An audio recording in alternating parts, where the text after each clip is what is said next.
много вер, მრავალი სარწმუნოება, одна молитва, ერთი ლოცვა, много стран, მრავალი ქვეყანა, один мир, ერთი მსოფლიო, много голосов, მრავალი ხმა, одна цель, ერთი მიზანი, много путей, მრავალი გზა, одна гармония, ერთი ჰარმონია, глубокий ღრმა диалог, დიალოგი, თანამშრომლობა, კონფლიქტების მშვიდობიანი მოგვარება, სოფლიო და ტრადიციულ რელიგიათა ლიდერების ყრილობა. ამ დიალოგების მიზანია მრავალი რელიგია, ერთი ღმერთი.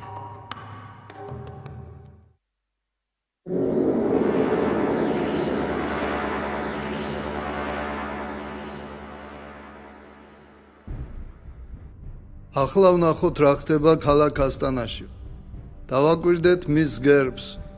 სიტყვა ასტანის ზემოთ ჩასმულია ბაფომეტის თავი. წაკვეთილი პირამიდა არის მასონური ორგანიზაციის აგებულების სიმბოლო, რომელსაც დაასრულებს პირამიდის მწვერვალი, მსოფლიო მმართველი. პროექტის ავტორია ცნობილი ინგლისელი არქიტექტორი, მასონი ბარონი ნორმან რობერტ ფოსტერი. იდეა ეკუთვნის კომუნისტ ილუმინატს, ყაზახეთის პრეზიდენტს ნურსულთან ნაზარბაევს. მშვიდობის პირამიდა მიეძღვნა ძალადობის უარყოფასა და მსოფლიო რელიგიათა გაერთიანებას. პირამიდა დაყოფილია სამ სიმბოლურ ნაწილად. ქვედა ნაწილი მიწისქვეშეთი მოპირკეთებულია შავი ფერის ქვით. მასში განლაგებულია ოპერის დარბაზი. შუა ნაწილი კაცობრიობა არის თეთრი ფერის. თეთრი და შავი ფერების კონტრასტი ნიშნავს სიკეთისა და ბოროტების ძალების ბალანსს. ამავე ნაწილში მდებარეობს ხეობსატრიუმად წოდებული დარბაზი, სადაც განლაგებულია ეგვიპტური ღვთაებების გამოსახულებები. პირამიდის წვერი მესამე ნაწილი არის გამჭვირვალე, რომელიც წვერში მთავრდება ოქროსფერით. ამ ნაწილის სიმბოლური სახელია აკვანი. მასონთა წარმოდგენით მათი ცოდნა ყველა რელიგიის აკვანია და ის მოთავსებულია პირამიდის წვერში და არის მზის ეგვიპტური კულტი. მასონებთან იგი არის ნათელი, რომლითაც ნათლდებიან ილუმინატები. იგი არის სამყაროს არქიტექტორის ნათელი, ყოვლისმხედველი თვალი. მტრედების გამოსახულება პირამიდის წვერში განასახიერებს მშვიდობას, რომელიც დადგება, როცა ახალი მსოფლიო წესრიგის ეგიდით მოხდება მსოფლიო მთავრობებისა და რელიგიების გაერთიანება.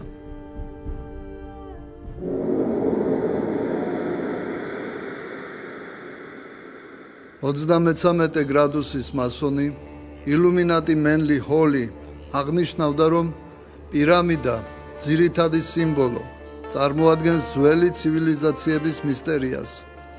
დიდებული თავის უბრალოებაში და ღვთაებრივი პროპორციებში, იგი თავის თავში ახორციელებს განდობილების, ანუ ილუმინატების სულიერ ცოდნას და მასების უგნურებას.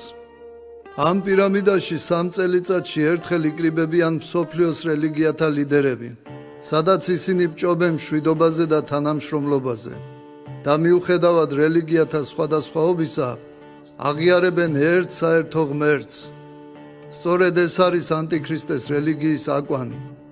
რელიგიათა ახალი სახე, პოლითეიზმი მონოთეიზმში. დააკვირდით, რის გარშემო თათბირობენ რელიგიები. ურჩხულის ყოვლის მხედველი თვალის გარშემო პირამიდაში და რაზე? მშვიდობასა და ერთიანობაზე. ამ უღმერთოთა მწვალებელთა და წარმართთა საკრებულოში სხედან საქართველოს მართლმადიდებელი ეკლესიის იერარქებიც და შემდეგ ამტკიცებენ, რომ ისინი მართლმადიდებლები არიან. სინამდვილეში კი ამტკიცებენ სრუმადიდებლობას. საქართველოს პატრიარქი და იერარქები კი იძახიან, რომ საქართველოს ეკლესია გამოვიდა ეკუმენიზმიდან. ამ დროს კი მსოფლიო რელიგიის ჩამოყალიბებაში იღებენ აქტიურ მონაწილეობას. ყრილობის პროგრამისა და მონაწილეების სიის მიხედვით 2012 წელს მეოთხე ყრილობაზე მონაწილეობდა მიტროპოლიტი ანდრია გვაზავა და მისი თანმხლები იღუმენი კოზმა გუჯაბიძე. მონაწილეობა მიიღეს პოლიტიკურ რეპრესიებში დაღუპულთა მემორიალთან ერთობლივ ლოცვებში.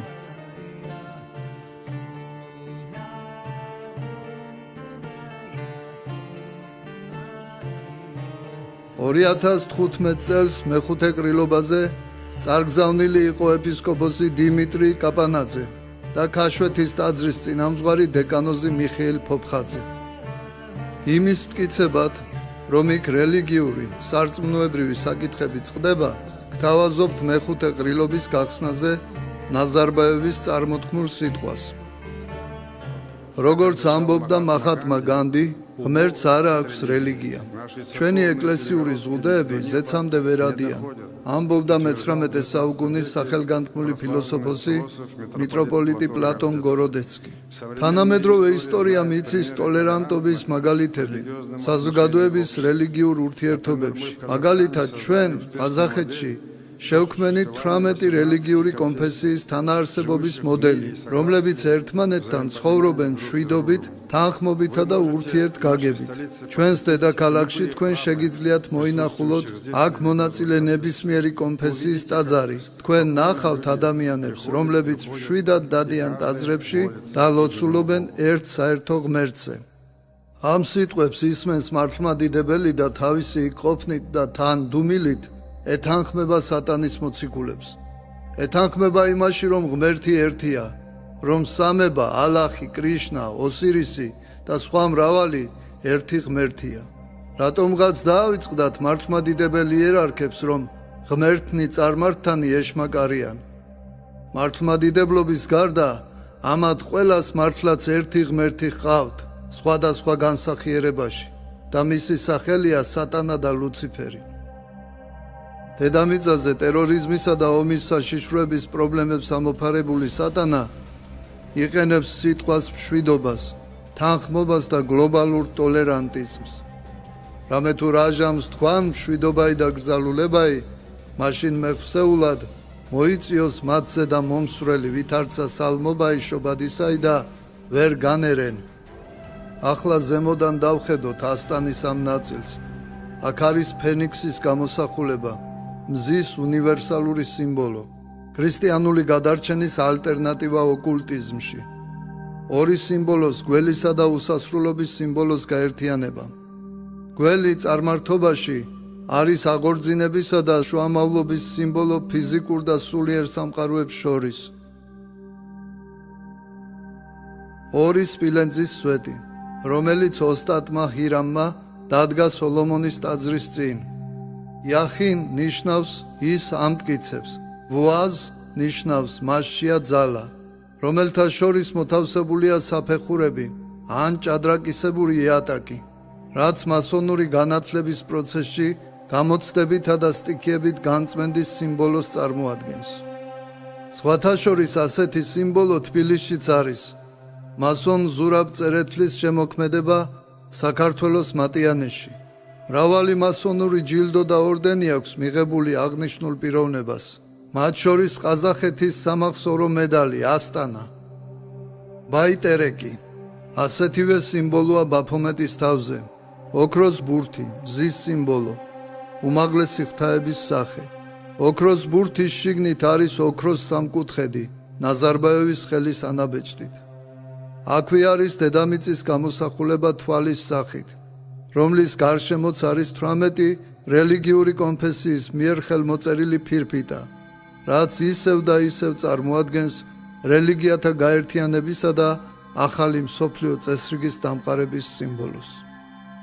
საყოველთაო გამდგომილება იწინასწარმეტყველა წმინდა მღვდელმთავარმა ეგნატე ბრიანჩანინოვმა სიტყვებით: ანტიქრისტეს მოსვლა იქნება ბუნებრივი შედეგი ადამიანთა სულიერად გაღატაკებისა. საგრობა და ფარისევლობა ბოლო ჟამისთვის მათი დამახასიათებელი ნიშანი იქნება. კაცობრიობა მომზადდება ანტიქრისტეს უმტკივნეულოდ მისაღებად.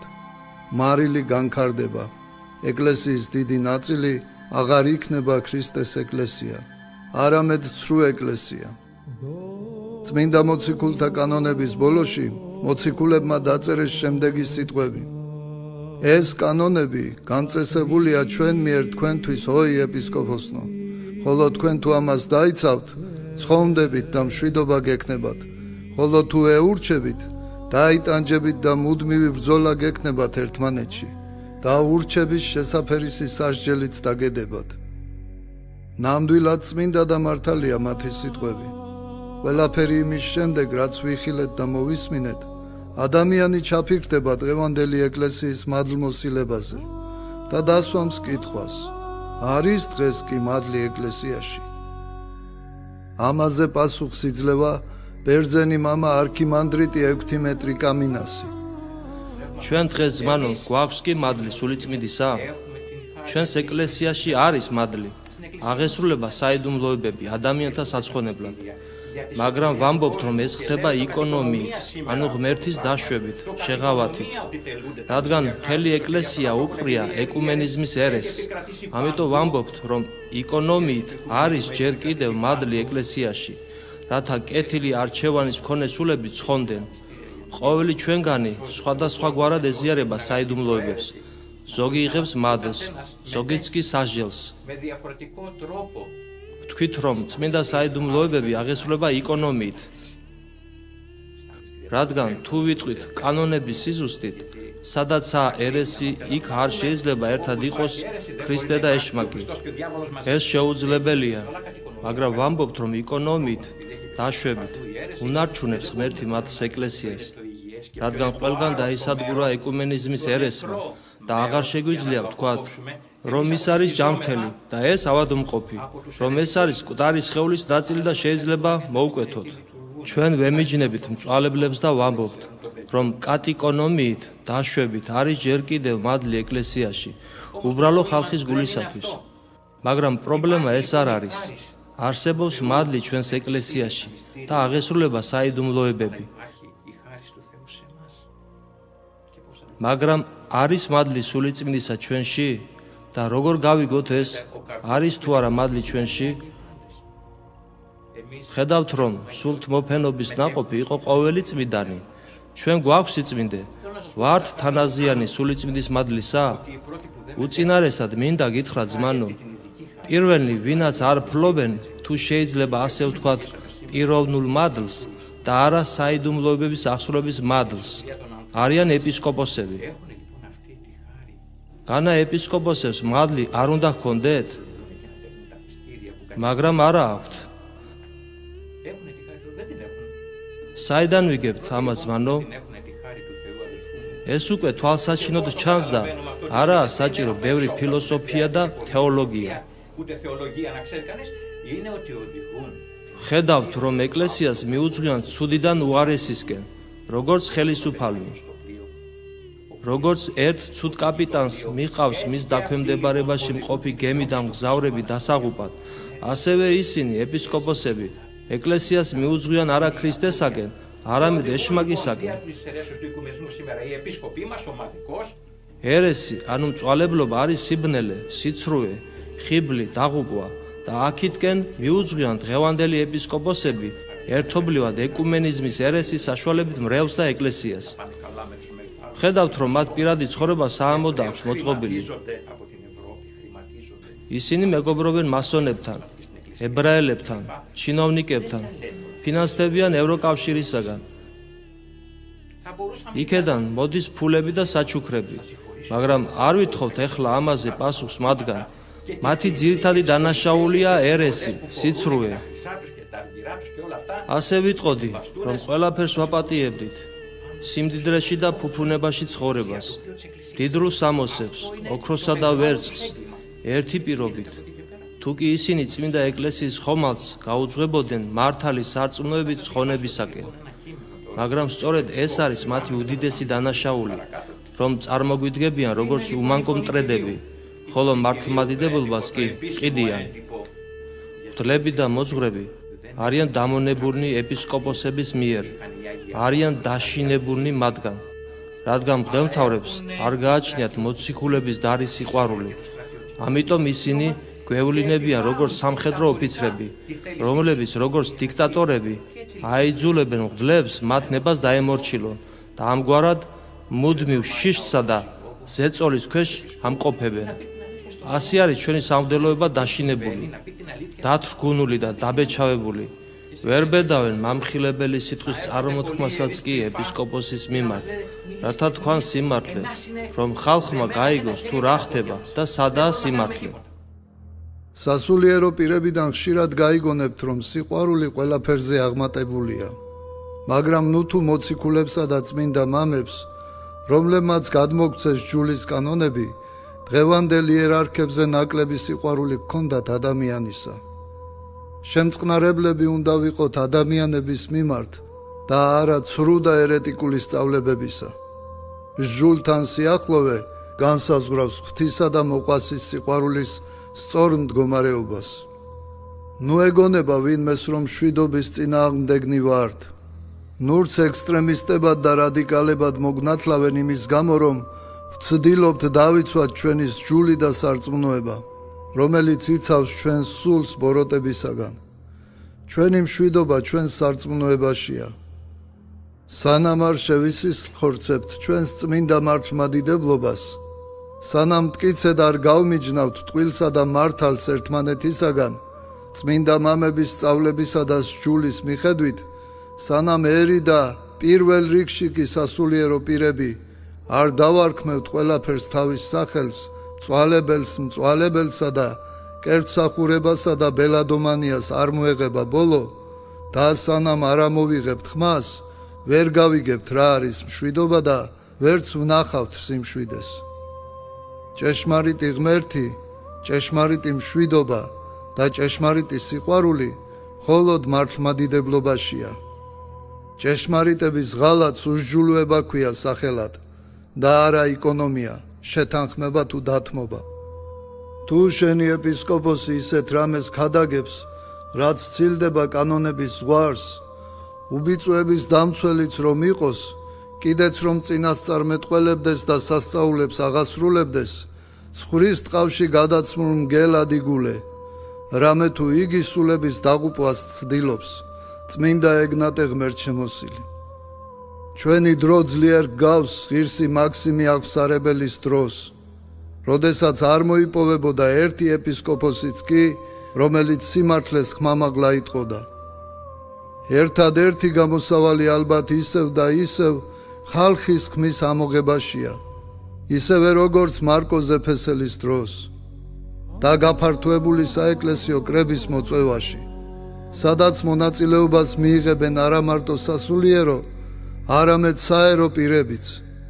ამის მაგალითი გვაქვს 1917 წლის 17 სექტემბერს, როცა სრულიად საქართველოს საეკლესიო კრებაზე 134 წლიანი ტყვეობისა და ჩაგვრის შემდეგ ქართულმა ეკლესიამ საკუთარი პატრიარქი აირჩია. ყველაზე მცირე კი ასე დროს რაც შეგვიძლია გავაკეთოთ, არის ევქარისტიული კავშირის გაწყვეტა კონსტანტინეპოლის ორგზისი კრების მე-15 კანონის საფუძველზე. იმ ეპისკოპოსებთან, რომელნიც იზიარებენ პატრიარქ ილია მეორის სარწმუნოებას, ან და დუმილით ხელს უწყობენ ერესის დამკვიდრებას ჩვენს ეკლესიაში. წმინდა სახარებაში ნათქვამია: ყოველმან რომელმან აღიაროს ჩემ და მოწინაშე კაცთა, მეცა აღვიარო იგი წინაშე მამისა ჩემისა ზეცათაისა და რომელმან უარ მყოს მე წინაშე კაცთა, უარ მყო იგი მეცა წინაშე მამისა ჩემისა ზეცათაისა.